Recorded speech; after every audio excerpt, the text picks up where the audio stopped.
దక్కాలేదు. ఎక్కడ ఇంటికి వెళ్ళి అమ్మ మాకు ఓటీని అడిగిన దక్కాలేదు. అంటే ప్రజలు ప్రతి ఒక్కరు తెలుసు, ప్రతి ఒక్కరు గమనిస్తున్నారు. వీళ్ళ ఆశలన్నీ అడాశలేను. ఖచ్చితంగా కోటమిరెడ్డి శ్రీధర్రెడ్డి గారు 30,000 మెజార్టీతో తెలుగుదేశం పార్టీ తరఫున గెలుస్తున్నారు. నెల్లూరు రూరల్లో ఇంతవరకు తెలుగుదేశం పార్టీ జెండా ఎక్కడ ఎగరలేదు. మొట్టమొదటిసారిగా హ్యాట్రిక్గా కోటమిరెడ్డి శ్రీధర్రెడ్డి గారు తెలుగుదేశం పార్టీ తరఫున జెండా ఎగరవేస్తున్నాడు. హ్యాట్రిక్ ఎమ్మెల్యేగా అసెంబ్లీలో అడుగు పెడుతున్నాడని చెప్పి సందర్భంగా తెలియజేస్తున్నాం. చెప్పండి, 2024 ఎన్నికల్లో ఆంధ్ర రాష్ట్రానికి ఎవరు సీఎం కాబోతున్నారు, ఎవరు అధికారం? పక్కాగా ప్రజలు 2024లో గౌరవనీయులు నారా చంద్రబాబు నాయుడు ముఖ్యమంత్రిని చేయబోతున్నారు. ఎందుకంటే జనాభా ప్రజలు ప్రతి ఒక్కరూ ఉదయం 6:30 నుంచే ఇళ్లలో నుంచి బయటకు వచ్చి సామాన్యుల కాడి నుంచి మధ్యతరగతుల కాడి నుంచి ఒక ఎన్జిఓస్ ప్రతి ఒక్కరూ వచ్చి ఓటేసిన విధానమే గవర్నమెంట్ యాంటీ అని తేలిపోయింది. చంద్రబాబు నాయుడు కంపల్సరిగా ముఖ్యమంత్రి అవుతున్నాడు. పిఠాపురంలో పవన్ కళ్యాణ్ గారు ఈసారైనా గెలుపు అవకాశాలు ఉన్నాయా? పిఠాపురంలో జగన్మోహన్ రెడ్డి ఎన్ని కుతంత్రాలు చేసినా కుట్రలు చేసినా అక్కడ ఖచ్చితంగా పవన్ కళ్యాణ్ గారు భారీ మెజార్టీతో గెలవబోతున్నాడు. అసెంబ్లీలో మొట్టమొదటిసారిగా అడుగు పెట్టబోతున్నాడు.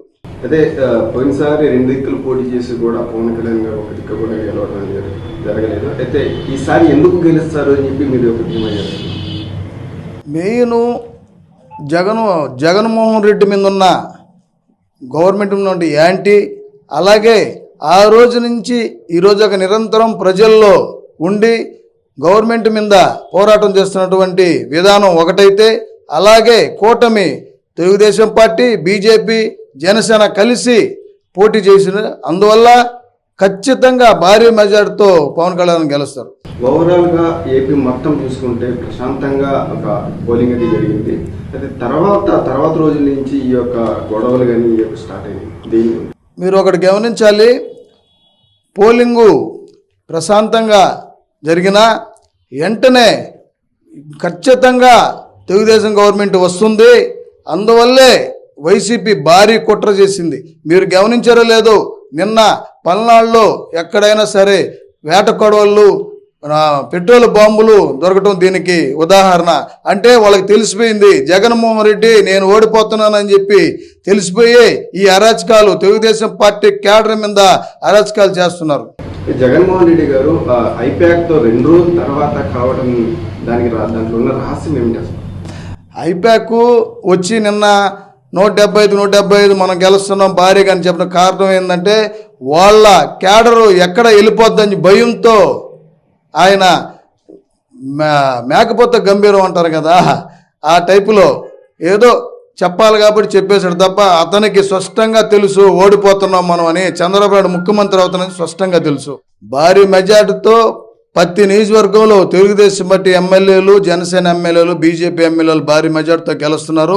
దాని ఉదాహరణే ఈ జన సమూహం వచ్చి ఓటింగ్ వేయటం, పర్సంటేజ్ పెరగటం కూడా చెప్పి సందర్భంగా తెలియజేస్తుంది. అధికారంలోకి టీడీపీ రాబోతుంది. దానివల్లనే వైసీపీ ఎమ్మెల్యేలు గెలిచిన ఎమ్మెల్యేలు కూడా ఆ టీడీపీలోకి వెళ్ళిపోయే అవకాశాలు ఉన్నాయని చెప్పేసి ఈ రోజు జగన్మోహన్ రెడ్డి గారు ఇట్లాంటి 150కి పైగా మాకు సీట్లు వస్తాయని కూడా చెప్తున్నారు. అదేంటారా? ఏం లేదు, ప్రతి దగ్గర తెలుగుదేశం పార్టీ ఎమ్మెల్యేలు అలాగే బీజేపీ జనసేన ఎమ్మెల్యేలు గెలుస్తున్నారు. వాళ్ళు గెలిచే పనేలే, వైసీపీ ఎమ్మెల్యే గెలిచే పనే లేదు. అవన్నీ వాళ్ళ కళలు అంతే. అంటే చూసుకుంటే 2019లో చూసుకుంటే పోలింగ్ 77% ఎట్లా అయింది. ఈసారి చూసుకుంటే 80 పైగా పోలింగ్ అయింది. ఏ కారణం ఏంటంటారు? దీని మెయిన్ ప్రజల్లో ఉన్న అభద్రతాభావం. అంటే 5 సంవత్సరాలు వాళ్ళు పడ్డ కష్టం ప్రతి ఒక్కరు సామాన్యుడు కానీ ప్రతి ఒక్కరు నానా ఇబ్బందులు పడ్డారు. దానికి ఉదాహరణ ఇది. జనాభా 6:30 నుంచి వచ్చి పోలింగ్ బూత్లో లైన్లో నిలబడి గంటలు నిలబడి ఓటేయటం ఇదే కారణం. ఇది ప్రభుత్వానికి యాంటీ ఓటింగ్.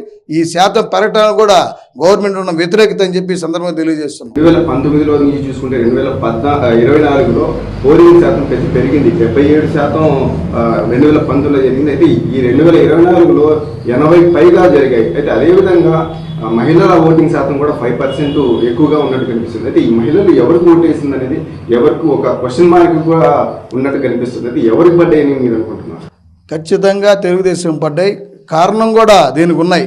ఎందుకంటే ఈరోజు రాష్ట్రంలో 5 సంవత్సరాల్లో జరిగిన పరిణామాలు, కరెంటు బిల్లులు పెంచడం అయితేమి, అలాగే చెత్త పన్ను వేయటం ఏమిటేమి, అదే కాకుండా మేము పెట్టిన వంటి పథకాలు, అదే నారా చంద్రబాబు నాయుడు గారు పెట్టినటువంటి పథకాలు, ఉచిత బస్సు ప్రయాణం అయితేమి, అలాగే సంవత్సరానికి 3 గ్యాస్ సిలిండర్లు అయితేమి, అది కాకుండా మా ఒంటరి మహిళలకైతేమి, అంటే సంక్షేమ పథకాలు చంద్రబాబు నాయుడు పెట్టినవి చంద్రబాబు నాయుడు నమ్మి చంద్రబాబు నాయుడు వస్తే ఖచ్చితంగా ఇవి చేస్తాడు అనే నమ్మకంతోనే మహిళలు వచ్చి స్వచ్ఛందంగా వచ్చి ఓట్లు వేశారు.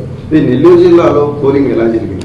నెల్లూరు జిల్లాలో బ్రహ్మాండంగా జరిగింది, ప్రశాంతంగా జరిగింది. ఎప్పుడు లేని విధంగా ప్రతి నియోజకవర్గంలో ఇంచుమించు 2% నుంచి 3% దాకా పెరగటం జరిగింది. దీనికి ఉదాహరణ ప్రభుత్వం మీద యాంటీ అని చెప్పి మేము సర్వంగా చెప్తున్నాం. గతంలో నెల్లూరు జిల్లాలో మొత్తం క్లీన్ స్వీప్ 10 స్థానాలు వైసీపీ గెలుచుకుంది. ఈసారి ఎలా ఉండబోతుంది?